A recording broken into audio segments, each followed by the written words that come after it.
My name's Shapiro. I'm here to talk about what my team and I did at SpotHero to move our apps to Swift and Kotlin. Since it's not over here in Europe yet, I should probably explain what the hell SpotHero is. It is an application that allows you to book parking spots in advance on your phone in about 50 major cities in the US. So users can know exactly what they're paying to park their car, have already paid it, and then go directly to where they're parking rather than circling around and looking for a parking space in like really dense urban areas. The idea is that the users save money by choosing the lot that works the best for them in terms of cost versus distance, and then save time because, again, they don't have to drive around all the time.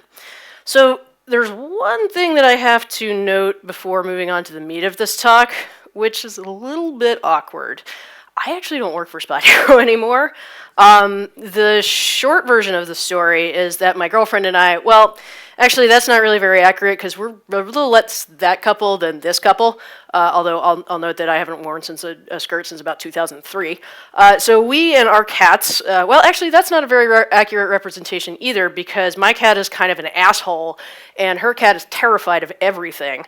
And all four of us recently moved to the Netherlands since my girlfriend got a 2-year fellowship at a university there.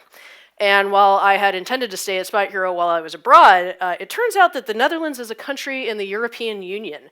And if you're a startup with only a single employee who's an EU resident and no actual operations in the EU, the legal and logistical issues can get really complicated really quickly. So in the end, it became clear that despite the best laid plans, I needed to find a new job. So still working on that. If you're hiring, hi, come find me afterwards. Anyway, that's that story, but I want to go back to SpotHero. So when I first started in April of 2016, we did not have this neato animation of our new logo and the significantly better designed apps that we have now. We had something a little bit more budget, both outside and in. The original applications were started by the same contractor. Now, normally when this happens in the US, you've got an iOS developer building an Android application and sort of trying to shove iOS ideas into Android. SpotHero was a little unusual because it was built by someone who is primarily a Java and Android developer. So the Android app was actually in pretty good shape, although there were a few clear choices that were making it clear that it had built originally in 2013, like the network stack being entirely written in Volley, which people were really excited about in 2013. But by the time 2016 rolled around, it was generally recognized that Volley wasn't really the best way to handle networking on Android. But overall, it was a reasonably well-built Android app. On the other hand, the iOS app had some quirks, like a massive number of builder patterns written in Objective-C, which to me indicated, yes, the person who did this before was coming from Java. The biggest problem with both apps didn't really have anything to do with language. It was that they had both been built to get everything out the door as quickly as possible, and so very little was tested or documented. And if you've ever worked with an app like that before, you've probably had the experience of trying to change the code only to have your day be eaten by an elder code hack. But since this talk is focused on our experience of adopting new languages, I want to talk a little bit about where we started and where we wound up in both of these code bases. So I have some pretty graphs to show you, but I do want to note a couple of things before I show them. So first, in the graphs representing Android, I've included XML lines of code in addition to Java and Kotlin because XML in Android is generally hand-edited by developers, whereas on iOS, XML is generally generated by storyboards and not really something that developers have a lot of control over. Secondly, Android started with Kotlin quite a bit later than iOS did. So I'll explain some of why a bit later in the talk. But let's start with Android. So the left pie is the Android codebase in April of 2016 when I started, and the right pie is the codebase at the end of August of 2017 when I left. And we made some pretty solid progress. Over 10% of the Android codebase had been converted to Kotlin. To give you an idea of how much faster it's going now, I checked in Tuesday with one of my former colleagues, and about a month after I left, it's already up over 15%, rather than over 10%. And iOS is even more impressive. So this is the raw data of Objective-C versus Swift. We started with all Objective-C, and we ended with about a third Swift. However, there's one key difference between this graph and the Android graph, which is that the Android graph didn't include dependencies. And in iOS, that's a big difference because since Swift isn't ABI stable, a ton of major libraries are still written in Objective-C. So simply by excluding the pods folder and rerunning the same numbers, you get a much more apples-to-apples comparison, which shows the really hard work the team did over the last year and a half to take advantage of Swift. So now that you've seen what we did, you may ask yourself, well, how did you get here? And I am here to outline in a few quick steps what we did to get to where we were, and some things that we learned throughout the process. So let's get started. The first step of adapting any new technology you or your team is interested in using is selling the move to that new technology to the people who sign your paycheck. Even in fairly small organizations, any break from an existing technique presents risks to these people who really feel the weight of any risk that you're taking with what they consider their baby. And they want to make sure that they can have a clear picture of what benefits are of moving to something other than, ooh, shiny. So what can you do to get around that? You can take that abstraction of, ooh, shiny, and make it concrete by pointing to real, specific problems which could have been solved or avoided entirely by the use of this new language. I have a very real example of something that I personally broke within my first couple of weeks at SpotHero. So here's a line of code that I wrote when we were adding support for Discover cards, which is a sort of second-tier type of credit card in the US. It wasn't included by default initially by our payment processor, but we did know that eventually it was going to be included by default from the back end. And so we wanted to avoid having a duplicate of the Discover card, so I would only look at the payment networks and say, oh, if this doesn't contain the Discover card, then go ahead and add it. Seems fairly straightforward, right? Here's the problem. iOS didn't support Discover as a payment network until iOS 9. And when I built with the iOS 9 SDK and I ran on iOS 9, everything worked totally fine. And then we released the application without testing on iOS 8 because we really didn't have the resources to. And, only about 8% of our users were on it. And, naturally, this one line broke checkout completely because it was looking for an enum value that did not exist on iOS 8, and that caused a crash anytime you opened the checkout screen. Oops. After a chagrined and panicked hotfix submission, I realized that I really needed to get going on starting the app to move over to Swift, because with Swift, this bug never would have happened. This is the equivalent code in Swift, and in addition to being a hell of a lot shorter and not containing square brackets, it's also a lot safer. So why is that?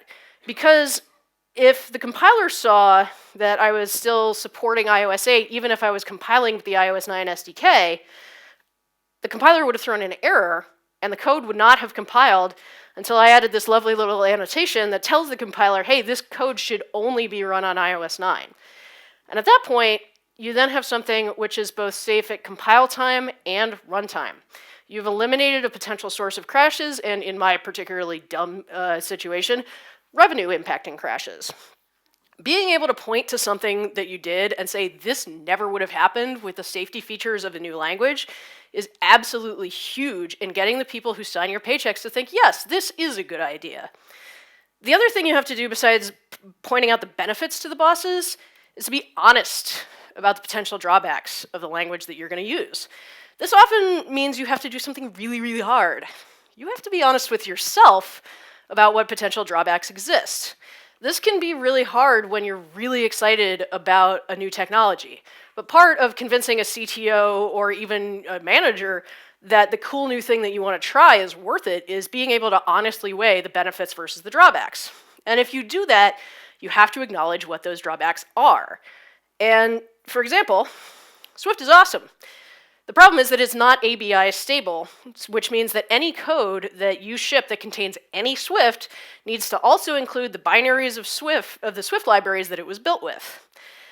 And this bloats the size of your application by about 8 megabytes. And while that may not seem like much, if you're already close to the over-the-air download limit, that's going to be a deal breaker for members of your product team because users aren't going to be able to install your app on the go, especially if you're an app that does such things as sell parking to people who are on the go. Calling this out when you're selling the idea to the bosses doesn't just help sell the bosses on the idea that you understand what you're getting yourself into, for better or for worse. It forces you to actually think through some of these potential issues. Another example of this was that we started experimenting with Kotlin before Google I/O official Kotlin support was announced at Google I/O this year. While Android is open source and uses a JVM language, i.e. Java, it's not entirely obvious, even to fairly knowledgeable people, that Kotlin would actually work on Android. So lack of official support meant that the case for selling Kotlin for Android was going to be necessarily harder to make than the case for Swift on iOS. And is a big part of why our adoption of Kotlin took much longer to get started than our adoption of Swift. So in the process of selling this to management, if I hadn't mentioned that this was not officially supported by Google, that would have been the first question out of their mouths. And an answer of, would not really have inspired confidence that I knew what I was getting myself into. What it also meant is that I had to learn a bunch more about how Kotlin is compiled into JVM bytecode and how hard it would be for the Android system team to break Kotlin code without also breaking all the Java code as well. And that made both my bosses and me more confident in adopting a not officially supported yet language. So once you sell your management team on the idea of working with these new languages, you need to get started. A key thing that we realized that we needed to do was to start small. Well, that's not that small. How about that? Oh yeah, that's better. There's a couple of really big reasons to start small. Potentially, you can start with only one small feature of your application or maybe one small section of what you're doing. The first thing that it does is it gives you an opportunity to really learn the advantages and disadvantages of putting your new language into production. You get to see what works and what doesn't when you're trying it before you decide to go all in on your entire application.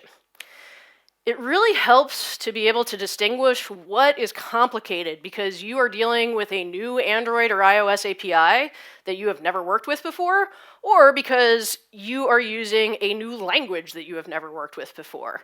Trying to do both at once is a little bit more complicated than trying to walk and chew gum, and personally, I'm not very good at doing those at the same time. You also get some time before you take on a bigger technical challenge to stop writing old language patterns in the new language. So this is something any programmer who knows one language really, really well will do when introduced to a new language, is try to shove the conventions of the old language into the new one. That was absolutely what the guy who initially wrote the iOS app for SpotHero had done from Java into Objective-C. I have seen this again and again and again with iOS developers transitioning to Swift and Android developers transitioning to Kotlin, and including myself. To give a wildly oversimplified example, let's say you want to take an array of strings and capitalize them on iOS. In Objective-C, you have to declare a mutable array, and then you loop through the array of strings, add the modified string to the new array, and then move along. Pretty standard stuff. So when people first transition to Swift, they do almost exactly the same thing. Create a mutable array, loop through the array of strings, then add the modified string to the new array. But once you get some feedback, or you try a bunch of tutorials, or see some cool thing, then you'll start to try some of the new things that you've seen, like using the map operator to return an immutable array of modified strings generated by iterating over the existing array with map rather than a for loop. Or if you decide to get really fancy, you can use Swift syntax for accessing the first parameter passed into a closure, the $, and you can write something that's really, really Swifty. One thing to note is that this is a great opportunity to check in with your team and make sure everyone understands what's happening in code like this. I'm going to talk a little bit more about this later, but there are some ostensibly cool things that you can do with both Swift and Kotlin that can make your code really difficult to understand.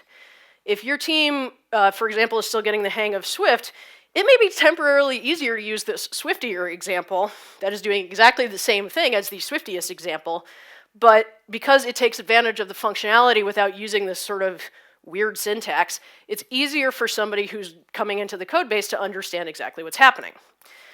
The other advantage of starting small is that you limit your risk. Whether you are working with a new technology, whenever you're working with a new technology, the biggest risk is that something just does not work as advertised. And you don't realize it until you're too far into a project to back out without major consequences. So when you start small, you limit your risk. Now, allow me to share a brief parable of not doing that. So in a small town in the US called Springfield, a salesman came along wanted to sell the town some new technology, a monorail. And he managed to convince a lot of people that this was a really good idea. And so the town bought into this new technology whole hog. And they built the monorail, and they hired the best man that they could find for the job, someone who was really well known within the community. And for a while, it seemed like everything was going totally fine. Monorail was riding around, the conductor was happily at the helm. But you know how it goes with new technology. That thing that is supposed to be really, really incredibly resistant, it totally fails. And in this story, one of the many things that didn't work the way that it was supposed to was stopping the train. When Homer pulls the brake, he hears a little voice that goes, "The lever you have pulled, brakes, is not in service. Please make a note of it." You don't want to be Homer trying to pull the brakes on a project that has gone way beyond your control or any of your ability to fix it. Do not try to build the whole monorail at once. Maybe test the braking system before you build the whole track. So now that I have stretched this analogy completely beyond its breaking point, what is the lesson here? You have to be willing to pause and reevaluate before everything goes wrong. This is something that we did at my previous job at an agency. We had all been super excited about Swift after it was announced, but we tried it in some small Scratch projects, and we found Swift 1 to be basically unusable in terms of compile times, in terms of source kit crashing, and there really wasn't any tooling for it to be able to be adopted immediately. We didn't give up on Swift. We kept playing with newer builds and newly released tooling to see when the benefits of the language outweighed the drawbacks. And eventually we started using Swift in an existing project, little tiny additions, and then we went whole hog on a new project. Some people are really, really hesitant to pause the rollout of a new technology or a new language if things go wrong because they fear they're never going to be able to try it again. Remember that pausing a rollout of something does not always mean giving up on it. It means finding a better way for it to work with your needs. And speaking of focusing on your needs, the next step of getting started with a new language is to find the thing that will give you the biggest bang for your buck. Or since this is Europe, the biggest bang for your euro? Yeah, that doesn't sound right. Maybe once there's like a churro emoji. This is the biggest churro for your euro. That'll be good. Anyway, look at your bugs and your crashes. What are things that you could easily eliminate with some of these new language features? With Kotlin, one of the more obvious things you can get rid of is null pointer exceptions because of its built-in nullability handling. If the language forces you to handle nullability at compile time, you have a much better shot of avoiding this kind of crash. Now, NPAs are everywhere in Java, so you may want to narrow it down. And I started going through our Jira instance, and I identified a ton of NPEs, which were all happening when we were dealing with a combination of the fragment activity lifecycle and Google Maps. So on Android, one of our earliest Kotlin conversions was actually a pretty critical piece of our application, the map that displayed all of the parking spaces that we were trying to sell. But it was a conversion that we were able to get a ton of mileage out of because we knew an overwhelming majority of the problems were happening because things were null when the code didn't think they were supposed to be. And this also helped us reveal a couple of things that we weren't doing correctly with Google Maps that became much, much more obvious when we started using a language that forced us to handle nullability. And even if things aren't actively crashing, looking at places where your code is really, really prone to errors, especially around nullability and types, can have huge payoffs in stability and knowing what you're getting back from a particular method. So in Objective-C, this was often happening with JSON parsing, because JSON parsing in a dynamic language can lead to all sorts of weird errors if you're not careful. Simple JSON parsing in Objective-C isn't really awful, but if you need to make sure, okay, this NS-JSON serialization, I'm saying that that's an NS dictionary. Do I actually know that that's an NS dictionary? These things that are first name and last name and age, are these actually the types that we want them to be? If you need to do that, then things get really, really, really complicated, and it's really annoying.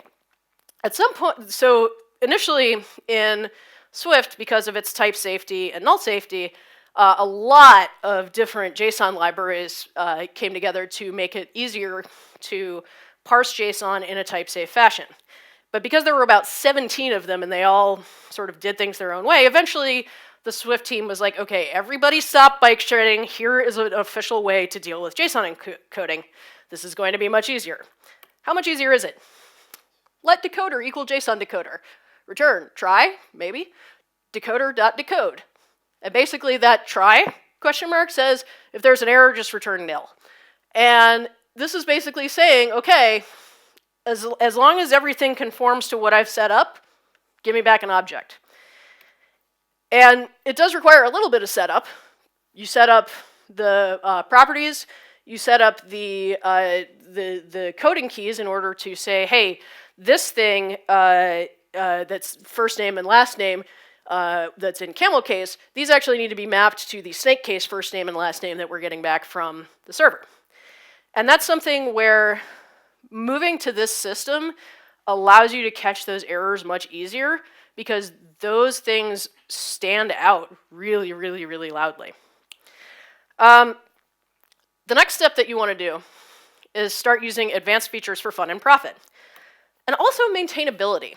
I think one of the things that a lot of newer things allows you to do is make your code more reusable. Everybody likes to talk about drying your code out, but there are often things, especially in Java, that make it really, really, really hard to take reusable code unless you want to make 700 subclasses of something. In Swift, this turns into protocols and protocol-oriented programming.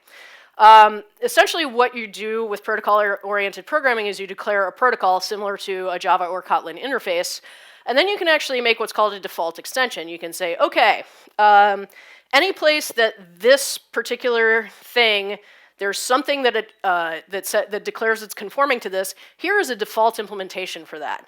And you can even say, here is a default implementation for something whenever a UI view controller decides that it wants to conform to this, or a UI navigation controller wants to conform to this, or even a UI view wants to conform to this. And this allows you to basically use mix-ins to say, hey,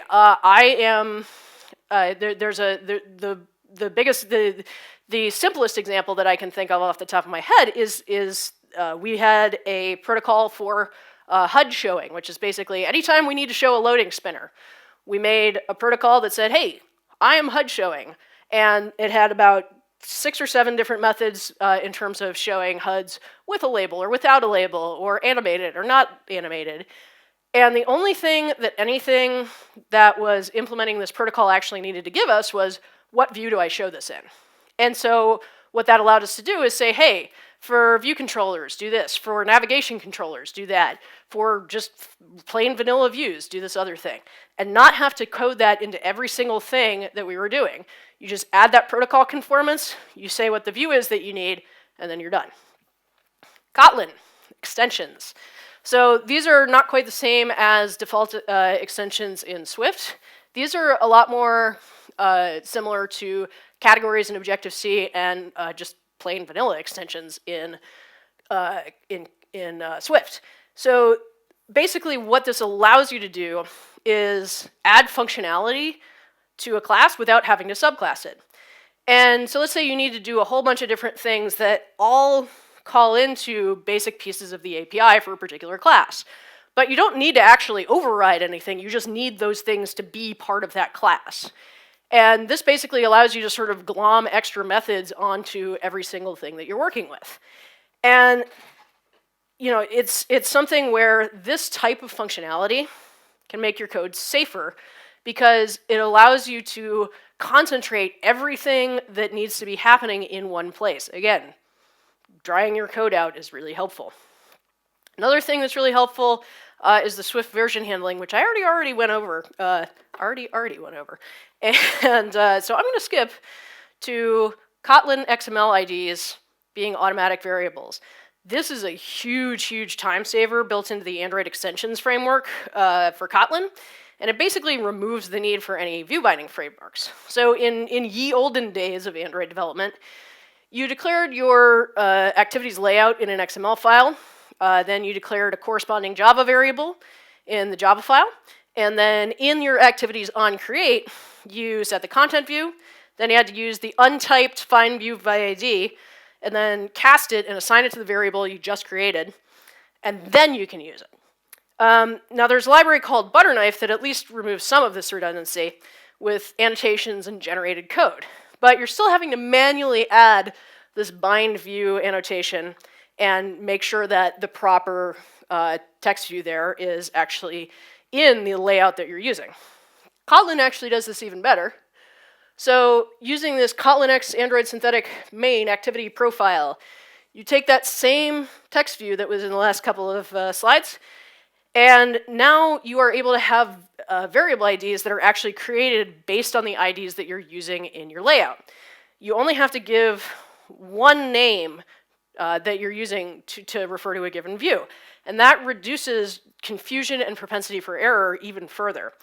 By the way, this will also make you wind up wanting to change your XML view IDs from snake case to camel case, because then your Kotlin code will actually look like normal. But again, wherever you change, this now has the same name in both places, and it makes it immensely easier to make sure that the same thing is doing everything that you want to do. So those are some examples of the steps that we took and the ways that we started moving into more and more advanced pieces of the code. I had some advice about stuff that you should do at every step based on some things that worked and some things that didn't. Test. Write tests. Please, for the love of God, write tests. Now, you're probably thinking, oh, great advice. Yeah, that's really original. Here's the thing.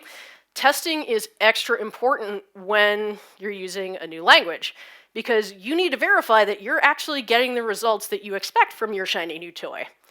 The other thing that tests help you answer is one of the most critical questions when you're looking at code that was written more than a few hours ago, which is, what was I even trying to do here? Tests help you figure out what was happening in terms of business logic much more easily than simply reading the code. They also help enforce that logic even through breaking changes in the language. Now, this is a place where our determination to make sure that all of our Swift code was well tested was very helpful. The transition from Swift 2 to Swift 3 was a giant pain in the ass because they broke a lot of stuff. But once we basically got the whole thing compiling again, we were able to see really quickly whether everything still worked. And it did. The users basically had no idea that anything had changed. We could really tell that much more quickly rather than having to go through and have QA tap through every single thing. We also were even able to find a couple of things that didn't need tests anymore, since things which were previously nullable were updated to be non-null, and the tests were essentially checking compatibility in terms of whether something was properly null or not null. The next thing that you want to do as you make these transitions is share. Share as much as you can within your team about how this transition is going. And this can be both within a particular platforms team and between teams on different platforms. Share your strategies. Share some of the ways that you're integrating new things.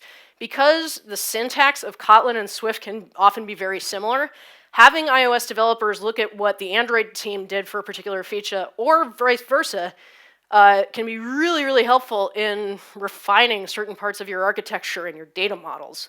This is particularly the case in tests, where you can essentially set up abstractions that are essentially the same across both languages and make sure that your tests are testing the same thing much more easily. Share the benefits. Take the time to show off some of the cool stuff that are now easier, safer, or even possible with the new language. Maybe not everyone has seen a new language feature or library. Sharing that with everyone allows you to see, hey, these are some cool things. Even if you're sharing across platforms, you can have a Android dev who looks at something that was built for iOS and go, holy crap, that's cool, I'm stealing that, or vice versa. And that's something that will wind up saving you a ton of time in the end. You also want to share your problems. What are the issues that you're running into?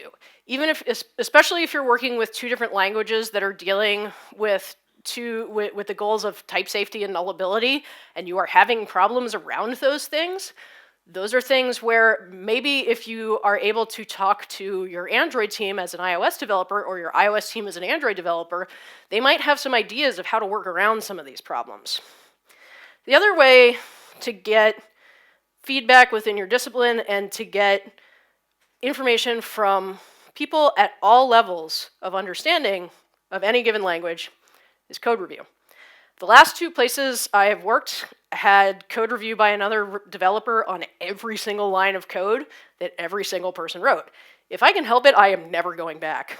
I have found this to be such a tremendous tool for learning techniques for a number of reasons.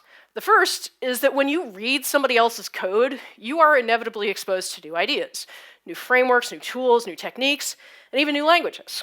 Often you learn new ways to try something that you had no idea existed. Now, sometimes those ideas can be maybe a little insane, but the biggest thing that review does is keep the code clear. Even if somebody comes up with kind of an insane idea, you're able to talk to people and say, hey, what? And you're able to make sure that the code that finally gets put into your develop or your master branch actually makes sense to anybody who comes in and takes a look at it. This is really, really helpful, particularly in the case of dealing with some of these really fancy operators that you can use in both Swift and Kotlin. To me, this is a reasonably acceptable one-liner. It's got well-named variables. The only concepts that you really have to understand to figure out what this capitalized strings thing is gonna do is look at map, understand what map does, and then understand what that $0 thing is. But this can get out of control really, really quickly. And it leads to things that are happening that are really, really long and maybe shouldn't be in one line. I can tell you what this does now because I wrote it about an hour ago. But if I come back and look at this in like 2 weeks, am I going to have any idea what the hell is going on here? What about somebody who's new to Swift? What about somebody who is new to the project? And particularly with functional languages, pulling things into chain functions can also become borderline incomprehensible. What is the type of anything in these immediate steps? Does someone reading this for the first time understand what the 0 in a particular line here represents? And this is another place where code review really helps because someone can throw the flag and say, hey, I do not understand what's happening here. A big thing to reinforce with any team on this kind of thing is to make sure that people feel comfortable saying, I don't understand this code. People need to not feel dumb or amateurish when they say, I don't understand. Junior developers have to be able to ask, what is going on here without being afraid. Those are one of your absolute best checks to fight chains that make no sense or one-liners that are just like a little too cute. This also helps by reducing confusion. You allow an open dialogue about what is confusing about a particular piece of code. And it helps you determine, is this something where a particular developer is having trouble wrapping their head around a concept that I can help them learn, or have I written something that is completely incomprehensible and is going to be difficult to maintain? The next piece of advice I have about enjoying new languages, so listen to the creators of those languages. Even for stuff that isn't open source, this is 2017, people who are creating these languages are all over the internet talking about what they're working on. JetBrains has a really, really excellent blog about Kotlin where they are constantly posting information about patch versions and changes that are either in alpha or beta. Apple has a Swift blog. They don't really update it very often. I think you can see I took the screenshot like yesterday, and it's October 12th, 2016 was the last time that it was updated. There's also a mailing list called Swift Evolution, which has this super awesome website here, which entirely ignores the existence of CSS. You can join Swift Evolution, but it is ever so slightly overwhelming in how much content it produces. This is not even half the traffic for last week, but it's as much as I could fit on my laptop screen when I made the font as small as it would go in Chrome. If you don't have the time or the email filtering ability to deal with that, there's another mailing list with a very similar early 90s style website called Swift Evolution Announce. This one is a lot more manageable. This is the archive of all the emails sent in the entire month of September to Swift Evolution Announce. There are 4 of them. You can also follow the discussions of the creators of these languages, which take place in public. Sometimes this will happen on Twitter.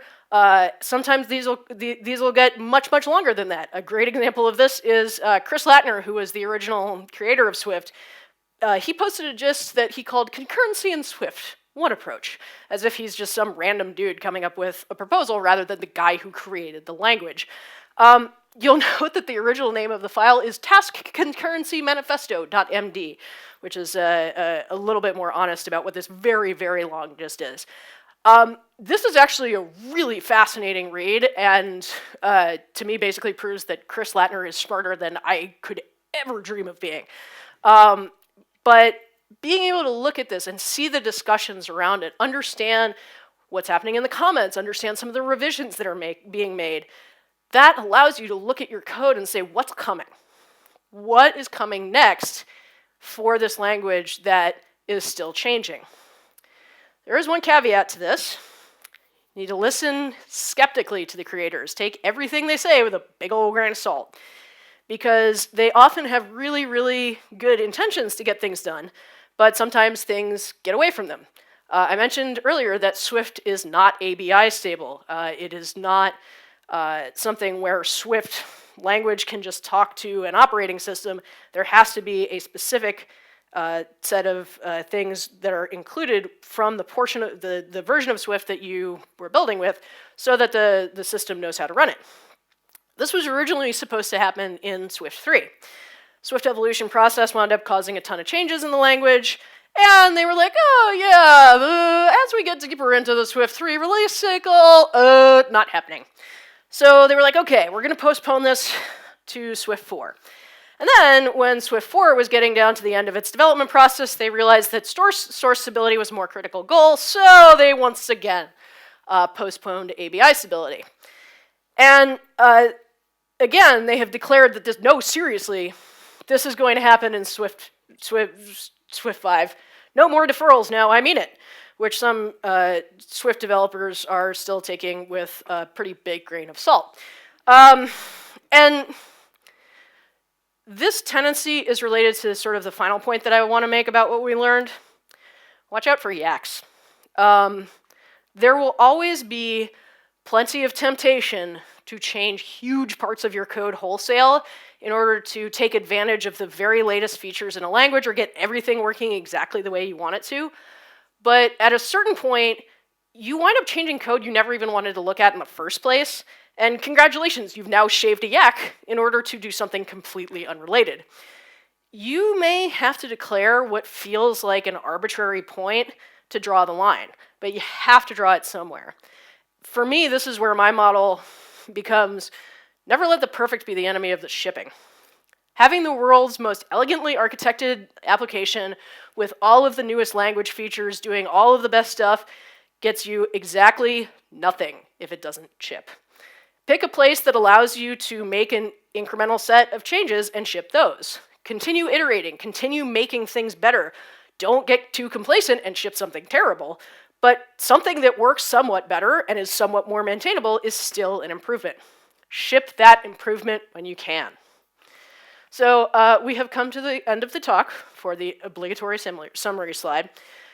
And you got to remember that you want to honestly assess the pros and cons of any new language that you are trying to evaluate. If you're not honestly assessing the pros and cons, A, your supervisors are going to be like, you don't know what you're talking about, why should I let you do this? But B, you're also going to get yourself into trouble much, much, much faster. Start small and then go bonkers once it works. If one thing that I've seen a couple of different companies do is start writing tests in Swift or Kotlin and leaving the entire application in either Java or Objective-C. This allows you to avoid any of the interoperability issues in your actual code base, but still gives people an opportunity to learn how to do stuff and be able to charge into actually doing this in code with a lot more confidence. Test the crap out of stuff in the new language. Build yourself a safety net. If you're not doing that, you are going to get burned, particularly in languages that are still changing. Share your code, your joy, and your pain. It is really, really important to take the time to talk to other developers, not just those within your discipline, but those outside of your discipline, and be able to say, hey, this is the advantage of this technique. This is the idea that I really want to share, and this is something that's made our life either better or way worse. Don't try that. Resist the desire to rewrite your whole app at once. It is really, really hard to resist this desire, especially if you come in and something is a giant mess. But again, do not let the perfect be the enemy of the shipping. Make sure that you are making necessary improvements. Make sure that you are being surgical in terms of, okay, this isn't working. Why don't I fix that? Or, hey, we're redesigning this entire screen. Now I should rewrite that entire screen since it's going to look completely different anyway. Finally, ship it. Get it out the door, or the whole exercise is kind of useless. That is everything that I have prepared. I would like to, so I'll be putting up a bunch of stuff with assorted links. There are a couple of good talks that I recommend. There's one from UIConf with the Kickstarter team talking about, if you want to get really into the functional programming side of things, how functional programming works very similarly in Kotlin and in Swift. And then Stuart Kent had a good little talk about how Kotlin can make it easier for iOS devs to start to learn Android development. And yeah, thanks to Frankie Hack. And that's it for me. Does anyone have any questions? Yeah. Any questions from the audience?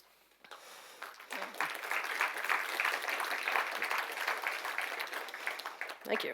Here, I'll put the. Excellent talk.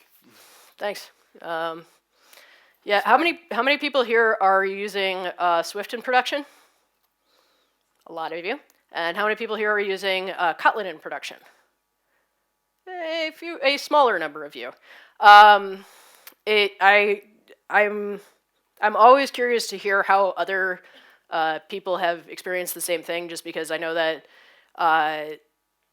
working in a different environment can mean very different things. If you are in a real small startup, you don't really have to impress the CTO, you just have to get it out the door. And as long as you get it out the door, then your CTO does not care. Once you're at a bigger place, then you have to actually go through some of the stuff in terms of arguing for this stuff. So if anybody has anything they want to share around that, please, yes. I thought what you were saying about going too far with FP was really spot on.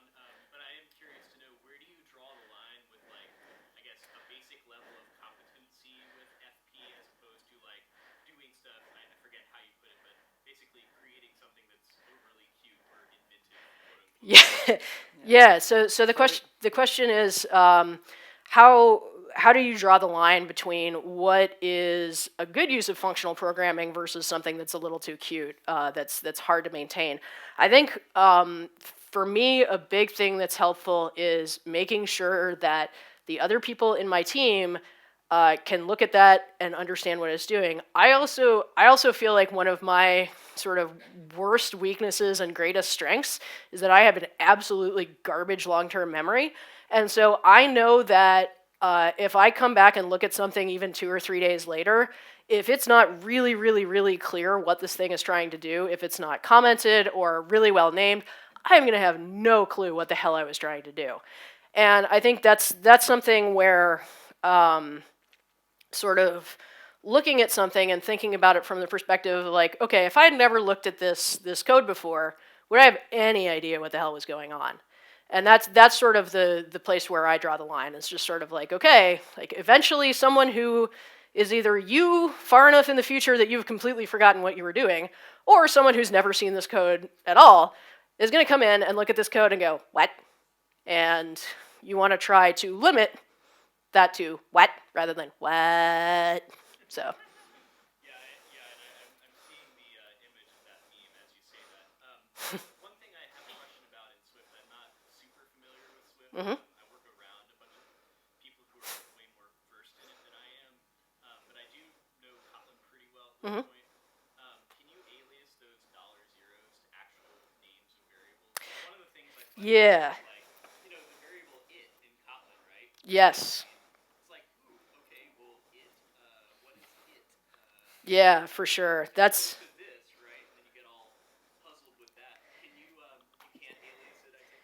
Yeah, so going back to this, so here in the capitalized strings, this is aliasing the string in, is basically saying like, hey, I'm going to call the variable that's coming in here string.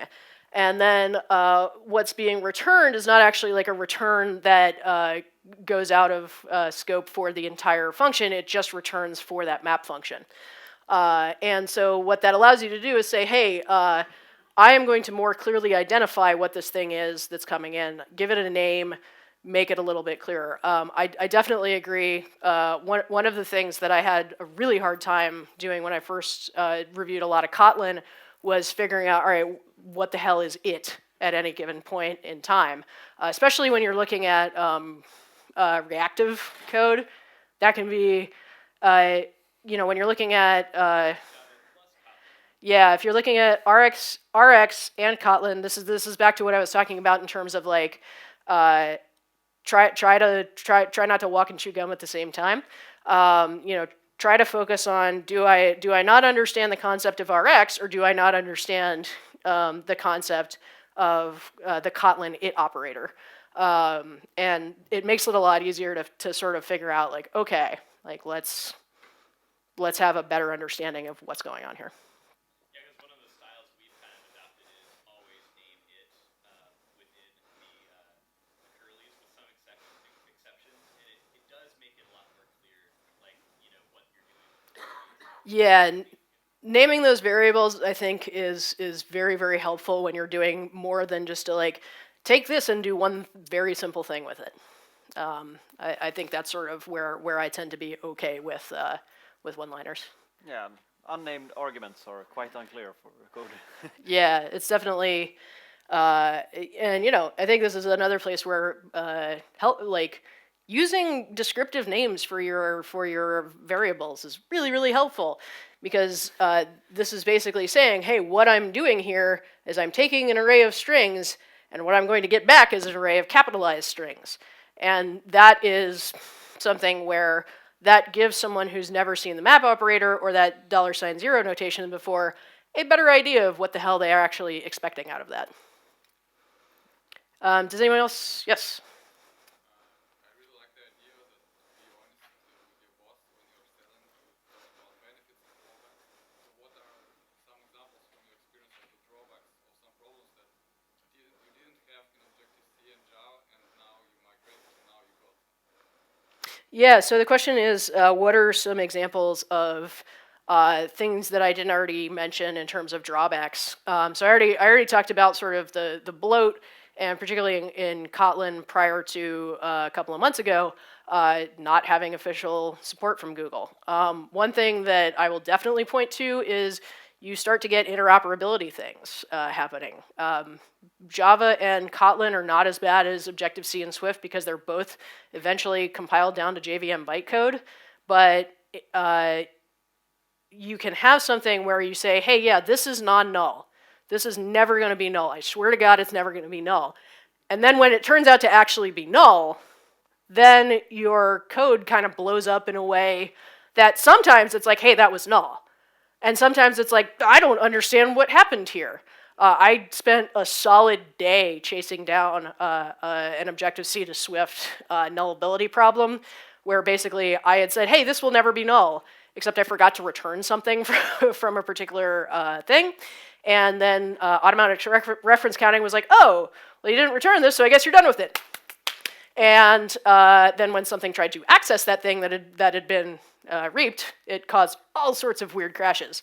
And that's something where, that's something that might have happened with Objective-C, but you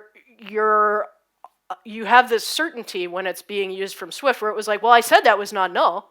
I wouldn't have said that was not null if it wasn't not null. So that's not where I should be looking. And yeah, it turns out it actually is. Yeah. So thank you again to Ellen for the talk. Thank you. And the next talk in here will be, Thanks for another having applause. Please work. Thank you.